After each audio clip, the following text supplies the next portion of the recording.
আসসালামু আলাইকুম।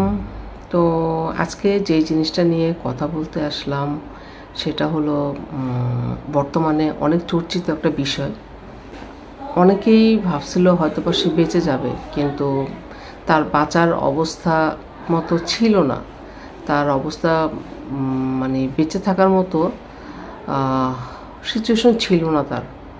তার শারীরিক যে অবস্থা ছিল, তার শরীরের উপর দিয়ে যা ঘটে গেছে, তার আর বাঁচার সম্ভাবনা ছিল না। তারপরও ডাক্তাররা অনেক চেষ্টা করেছেন তাকে বাঁচানোর জন্য। তো আমার কথা হলো যে আছিয়া কিন্তু মরে গিয়ে বেঁচে গেছে। কারণ অনেকে চেষ্টা করছে যে ঠিক আছে আসিয়াকে বাঁচিয়ে তোলার জন্য, তার মার জন্য, তার পরিবারের জন্য, কিন্তু আসিয়া যদি বেঁচে থাকতো তাহলে আমাদের সমাজ তাকে কি সুস্থভাবে বাঁচতে দিত? এই আছিয়া ধরলাম আজকে বেঁচে যেত, 2 দিন পর আছিয়ার সাক্ষাৎকার নেওয়া হতো, তোমাকে ধর্ষণ করা হয়েছে, তখন তুমি কি করতেছিলা, কার সাথে ঘুমাইতেছিলা, তোমাকে কে ডেকে নিয়ে গেছে, তুমি কার সাথে ঘুমাইছো, কে তোমাকে তুলে নিয়ে গেছে, কে দরজা খুলে দিছে, তোমার ওখান দিয়া কি ঢুকাইছে, তোমাকে যখন ব্লেড দিয়ে কাটছে তুমি কি বুঝতে পারছো নাকি, তোমাকে কি ঘুমের ওষুধ খাওয়াইছে নাকি, তোমাকে কি অনেক কিছু, এত কিছু যে আসলে মুখে বলা যায় না। কারণ একটা বাচ্চা, তার ভেজানা কিন্তু খুবই ছোট, 8 বছরের শিশু, তার ভেজানা খুবই ছোট, অনেক ছোট। সেখান দিয়ে একটা পুরুষ লিঙ্গ যাওয়াটা ইম্পসিবল। সেই জন্য সেই জায়গাটাকে ব্লেড দিয়ে কাটা হয়েছে, সেই জায়গাটা, তার ভেজানাকে ব্লেড দিয়ে কাটা হয়েছে, সেটা প্রায় 5 সেন্টিমিটারের মতো। ভাবো, আমি কিছুক্ষণ আগে একটা কাজ করছিলাম, আমার হাতে একটু ব্লেডটা লেগে গিয়েছে, কতটা কষ্ট পেয়েছি। তো একটা বাচ্চা মেয়ের এমন একটা জায়গা, যেই জায়গাটা স্পর্শকাতর, সেই জায়গাটাকে যদি ব্লেড দিয়ে কাটা হয় তাহলে সেই জায়গার অবস্থাটা কীরকম হয়, ওর কষ্টটা ভাবা যায় না। ওর ভেজানাতে পুরুষ লিঙ্গ ঢুকবে না, তার জন্য কাটা হয়েছে, এটা ভাবা যায়। একটা সময় বলা হতো মেয়েরা উগ্র পোশাক পরে বাড়ি থেকে বের হয়, এই জন্য ধর্ষিত হয়। একটা বাচ্চা আছিয়া, সে কি কোনো উগ্র পোশাকের মধ্যে পড়ে? তাহলে কি বলা যায় না যে আমরা যারা মানুষ আছি, সমাজের মানুষ, আমরা কতটা অসুস্থ হয়ে পড়ছি, কতটা অসুস্থ হলে একজন মানুষ এই ধরনের কাজ করতে পারে, কতটা অসুস্থ হলে ভাবা যায়। আরেকটা জিনিস, আমরা বলি যে মেয়েটা বাইরে গেছে তাই ধর্ষিত হয়েছে, অনেকেই জানেন না, অনেকে জেনেও মুখ বুজে থাকে। প্রতিটা মেয়ে ধর্ষিত হয় কিন্তু তার পরিবারের কাছের মানুষ দিয়ে। প্রতিটা মেয়ে ম্যাক্সিমাম ক্ষেত্রেই ধর্ষিত পর্যায়ে না গেলেও শ্লীলতাহানি হয়। কেউ সামনে আসে, কেউ সামনে আসে না, লোকলজ্জার ভয়, পরিবারের ভয়। পরিবার চিন্তা করে, আমার পরিবার, অনেক সময় পরিবার জানে না, মেয়েটা হয়তো বা লোকলজ্জার ভয়ে পরিবারে বলে না, কিন্তু একটা সময় কিন্তু পরিবার বুঝতে পারে। কারণ সেই মেয়েটি যখন চুপচাপ হয়ে যায়, কথা বলতে স্বাচ্ছন্দ্য বোধ করে না, তখন কিন্তু পরিবার বুঝতে পারে যে সামথিং রং, কোথাও কিছু হয়েছে, আমার সন্তানের কোথাও কিছু হয়েছে। পরিবার যদি কখনো বুঝতেও পারে, পরিবার কিন্তু নিজেরাও মুখ খুলে না, নিজেরাও বলে না আমার মেয়েটা বড় হবে, মেয়েটাকে বিয়ে দিতে হবে, যদি মেয়েটাকে এই পজিশনে মেয়েটাকে যদি আমরা এখন সব লোক জানাজানি হয় তাহলে ওর ভালো কোনো জায়গায় বিয়ে হবে না। তো ব্যাপারটা হয়েছে এরকম যে একটা মেয়ে, সে কিন্তু মানুষের মধ্যে পড়ে না, একটা মেয়ে মানুষ, মানুষের আগে মেয়ে, একটা মেয়ে মানুষ, তার ভবিষ্যৎ নিয়ে চিন্তা ভাবনা করতে হয়। অথচ একটা ছেলে কত নির্দ্বিধায় একটা ঘৃণিত কাজ করতে পারে। অফিস হোক, বাসা হোক, কোথায় মেয়েরা নিরাপদ? কোথাও না।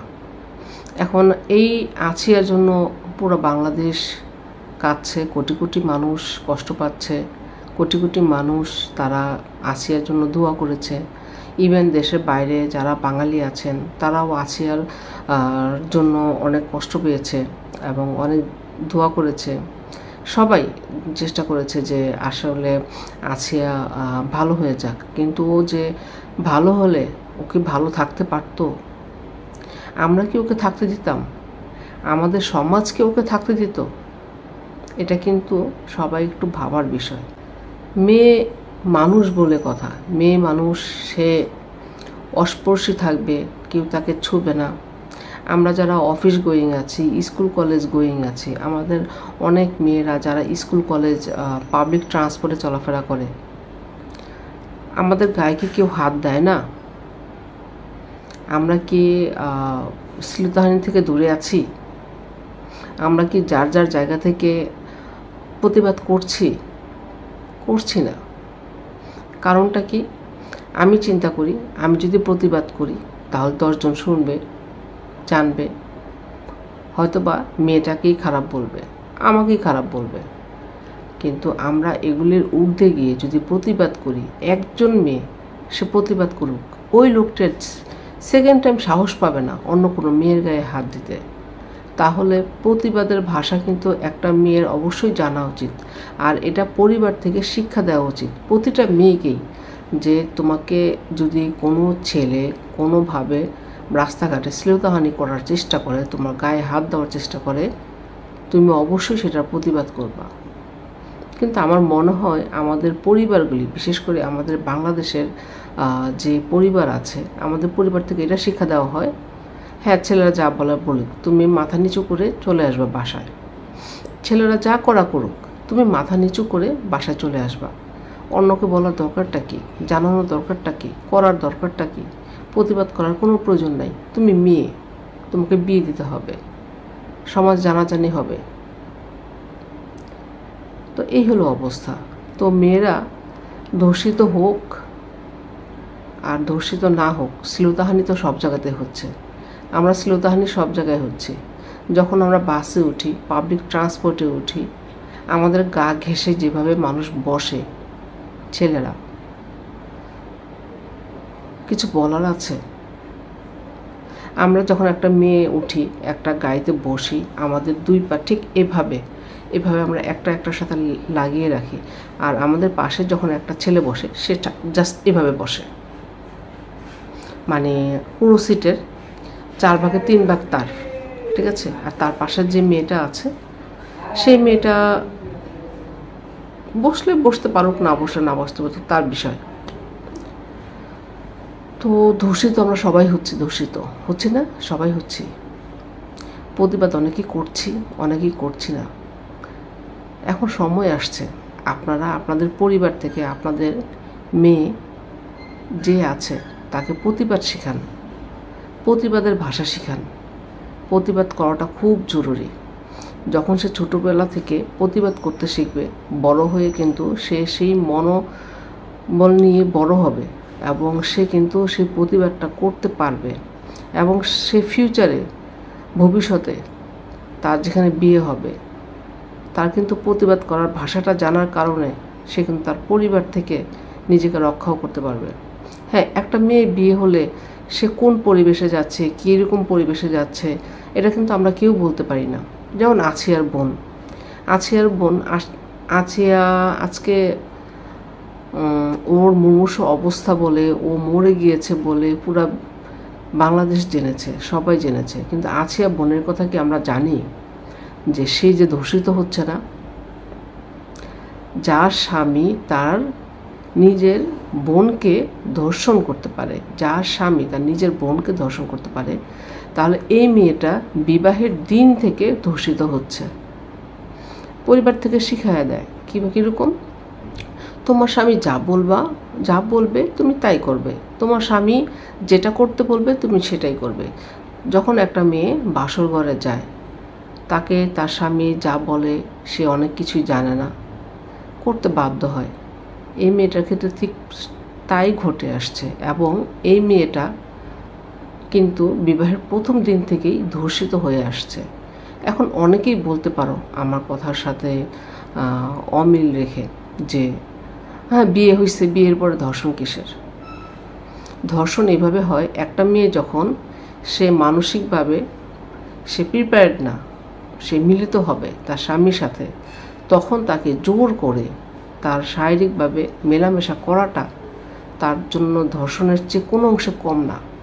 এটা ছেলেরা রিলেট করতে পারবে না, মেয়েরা রিলেট করতে পারবে। আমরা যারা মেয়ে আছি তারা রিলেট করতে পারবো যে একটা মেয়ে কিভাবে ধর্ষিত হয় তার স্বামীর দ্বারা। আমি বলতে পারবো না আমার স্বামীকে যে আমি তোমার সাথে এই মুহূর্তে মিলিত হতে চাই না। অনেক ক্ষেত্রে এরকম হয়, মেয়েটার ইচ্ছে নেই কিন্তু স্বামীর সাথে তাকে জোর করে শয্যাশায়ী হতে হয়, সেক্ষেত্রে এটাকে ধর্ষণ বলে। এটা একরকম ধর্ষণ, ঠিক আছে? বিবাহিত নারীরা এভাবেই ধর্ষিত হয়ে আসছে। সুতরাং আজকে যারা আছিয়ার জন্য অনেক বেশি দয়া দেখাচ্ছ, অনেক বেশি কষ্ট পাচ্ছ, ছেলেদের বলছি তোমরা একটু নিজেদের দিকে তাকিয়ে দেখো যে তোমাদের দ্বারা তোমাদের পরিবারের কেউ ধর্ষিত হচ্ছে কিনা। বিবাহিত পুরুষ যারা আছো তোমাদের স্ত্রীদের দিকে তাকিয়ে দেখো, তুমি তোমার স্ত্রীকে কতটুকু সম্মান দিচ্ছ, তার ইচ্ছা অনিচ্ছা কতটুকু সম্মানিত সে হচ্ছে। আসিয়া মরে গিয়ে বেঁচে আছে, সে সবাইকে জানিয়ে গেছে যে একজন বাচ্চা মেয়েকে ধর্ষণ করলে কতটুকু কষ্টের জায়গায় যেতে হয়। এরকম কিন্তু অনেক ধর্ষণ এই পর্যন্ত হয়েছে, কিন্তু আছিয়ার মতো এরকমভাবে এতটা, আমার আসলে বলতে কষ্ট হচ্ছে, এতটা খারাপভাবে কেউ হয়তো বা ধর্ষিত হয় নাই। আপনারা যারা আছেন পরিবারে যাদের সন্তান আছে, বিশেষ করে মেয়ে শিশু, তারা অবশ্যই মেয়েদের দিকে যত্ন নেন। একটা মেয়ে বাচ্চাকে যেখানে সেখানে বেড়াতে যেতে দেওয়া বন্ধ করেন, কারণ আপনার পরিবার দ্বারাই আপনার মেয়ে ধর্ষিত হচ্ছে, আপনার কাছের মানুষ দিয়েই। আর কিছু বলার নেই, আছিয়ার জন্য কষ্ট হচ্ছে। মাত্র 8 বছর বয়সে পৃথিবীর মায়া ত্যাগ করে চলে গেছে, তবে সে ধর্ষিত হয়ে চলে গেছে, কিন্তু সে এখন বেঁচে আছে। কিন্তু সে যদি বেঁচে থাকতো তাহলে সে মরে যেত, তাকে আমরা বাঁচতে দিতাম না। এখন বিচারের প্রত্যাশী আমরা সবাই। আসিয়ার সাথে যা হয়েছে তার পরিবার দ্বারা এটা সুষ্ঠু তদন্ত হোক, সুষ্ঠু একটা বিচার হোক। আমরা সবাই বিচারটা দেখি এবং এটা থেকে যারা আছে তারা শিক্ষা নিক। সবারই শিক্ষা নেওয়া উচিত। আজকের মতো এখানেই। যাদের ভালো লাগছে তারাও কমেন্টস করে জানিয়ে দিও, আর যারা আমার সাথে অমত প্রকাশ করবা তারাও কমেন্টস করে জানিয়ে দিও, একটা লাইক দিয়ে দিও, সাবস্ক্রাইব করে দিও। আজকের দিনটা অনেক কষ্টের একটা দিন, আমার হাত পা কাঁপতেছে, আমি ওর নিউজটা দেখতে পারি না, এখন আমি ফেসবুকে ঢুকতে পারি না। ফেসবুকে ঢুকলে আমার হাত পা কাঁপে।